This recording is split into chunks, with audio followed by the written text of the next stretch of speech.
chapter 61. It's for the leader, string music, a psalm of David. Hear my cry, O God, attend unto my prayer. From the end of the earth will I call unto you, when my heart fainteth. Lead me to the rock that is too high for me. For you have been a refuge for me, a tower of strength in the face of the enemy. I will dwell in your tent forever. I will take refuge in the covert of your wings. Selah. For you, O God, have heard my vows. You have granted the heritage of those that fear your name. Mayest you add days unto the king's days. Mayest his years be as many generations. May he be enthroned before God forever. Appoint mercy and truth, that they may preserve him. So will I sing praise unto your name forever, that I may daily perform my vows. All right, let's go back up, verse 1. We're going to see this is for the leader, once again. It's with these string music, and those instruments that make the twanging sounds, that call to remembrance God's mercy, God's knowledge, His wisdom, the law of God. We're going to pick it up here in verse 2. Hear my cry, O God, attend unto my prayer. Hear my cry once again. Listen to me, Lord. Attend unto my prayer. We'll find out this is a prayer. This earnest expectation, this cry unto God for, we'll see what it's for. 3. From the end of the earth will I call unto you when my heart faints. Lead me to the rock that is too high for me. From the end of the earth, across all the earth, from one end to the other is what this really means, from the beginning to the end of the earth will I call unto you. Cry out to God when my heart faints. My heart is my inner man, my inner understanding, my innerness. It's like the fabric within, that which gives life within. When it faints, or when it falls short, it's unable to continue. It's weak or lacking. Lead me to the rock that's too high for me. Lead me to that rock, that firm place. That's what God established. That's too high for me. We'll find out. It's a place of refuge. It's a place of a sanctuary, a place to hide. We'll see it's the law of God. For you have been a refuge for me, a tower of strength in the face of the enemy.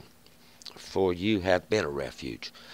God is a refuge. God is a place we can resort to, something we can go back to. It's a tower. It's a high place that's made for a protection, especially in the strength that's in the face of the enemy, or in the strength, the ability of the enemy, which that's made plain. We'll find out that this is through temptation of wickedness. This is what their strength lies in, temptation.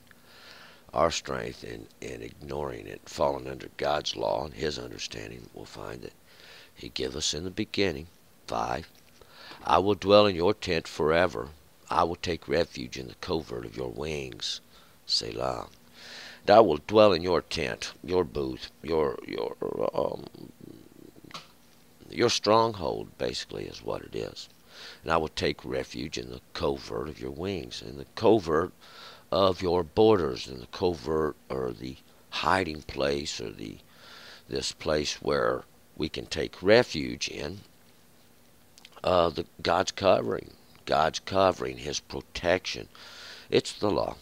6. For you, O God, have heard my vows. You have granted the heritage of those that fear your name. For you, O God, have heard my vows.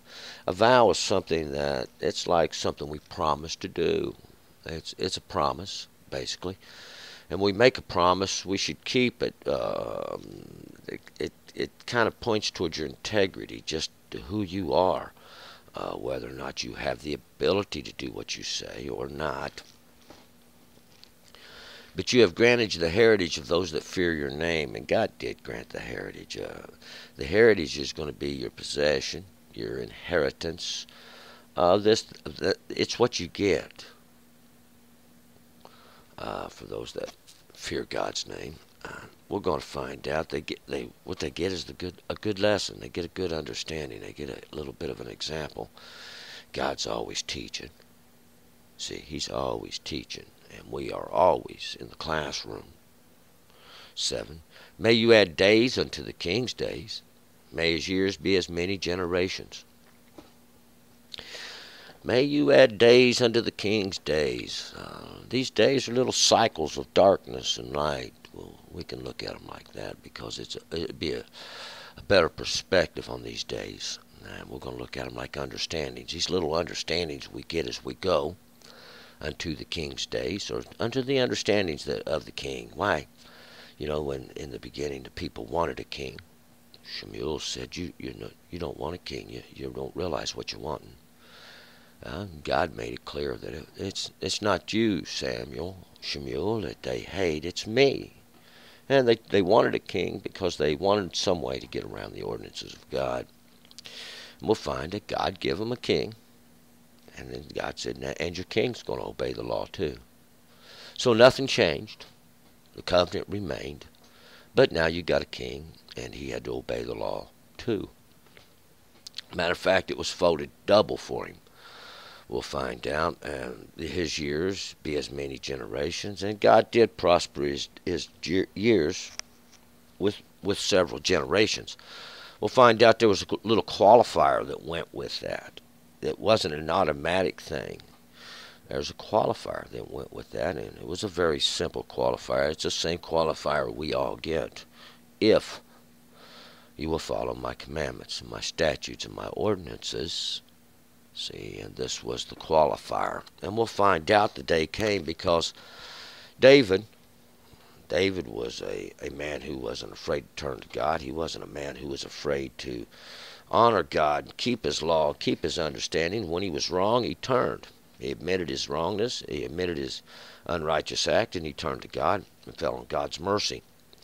We'll find and see this is not always the case throughout the generations. And we have the book of Kings.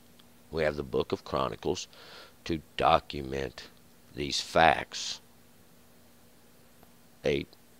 May he be enthroned before God forever.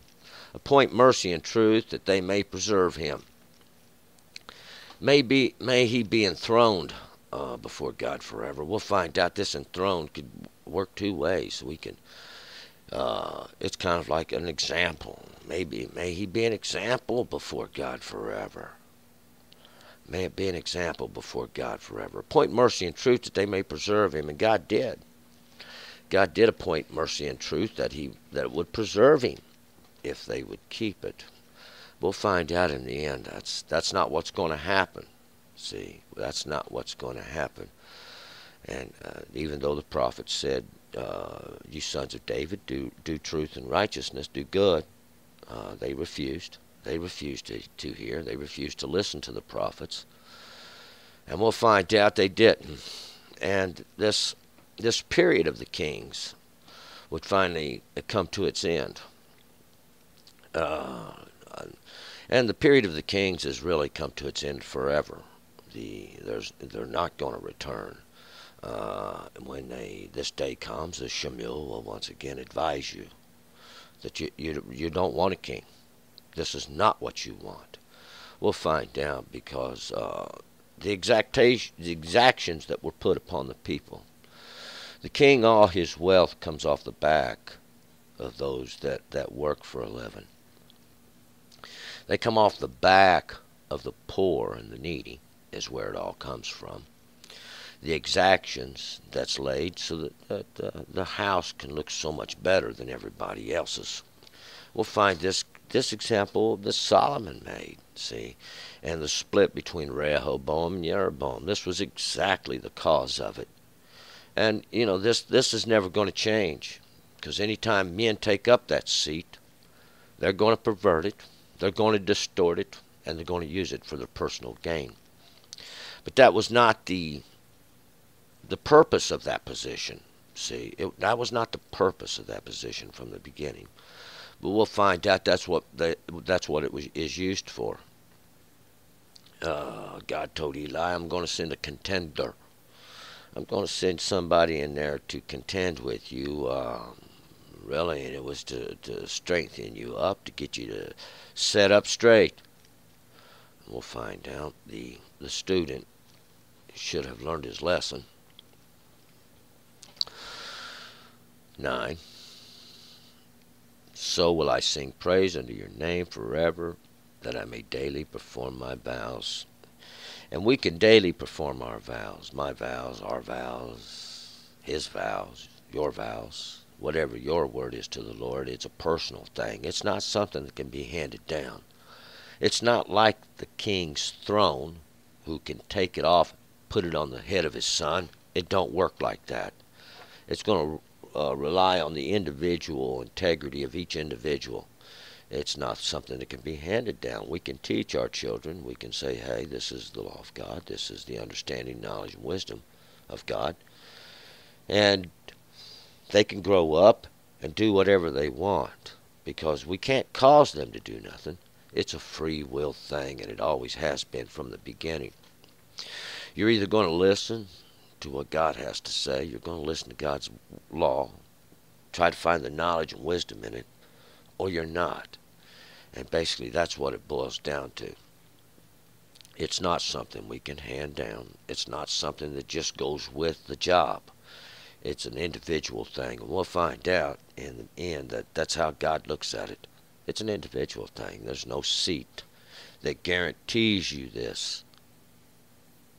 When God sets you in integrity, God sets you in your way, you need to be straight up in it. You need to be righteous. You need to be according to God's understanding, according to his law. And it really is the bottom line. And if you don't, we'll find out God has the ability to cut you off, to stop you, to take away that position. And this is the lesson. This is the lesson. When you get your position, you're going to need to be righteous in it. You're going to need to be just in it, straight up. And that is in accordance with the law of God. You know, I know this message may not be as popular to some as it is with others. We're going to find out it's documented, and it is the truth, and there's nothing anyone can do about that. It's already written in the stone. And the consequences of this are documented. And there would be no sense to repeat this. To repeat this means you didn't get nothing from it the first time, and we'll have to redo the lesson. And that would be a giant waste of time. But we're going to move forward. Forward, not backwards. Because, see, we're going in the right direction, not the wrong direction. If we was going in the wrong direction, then we'd have to go backwards. But that's not the way we're going to go. We're moving forward. Psalm 62. Turn and return.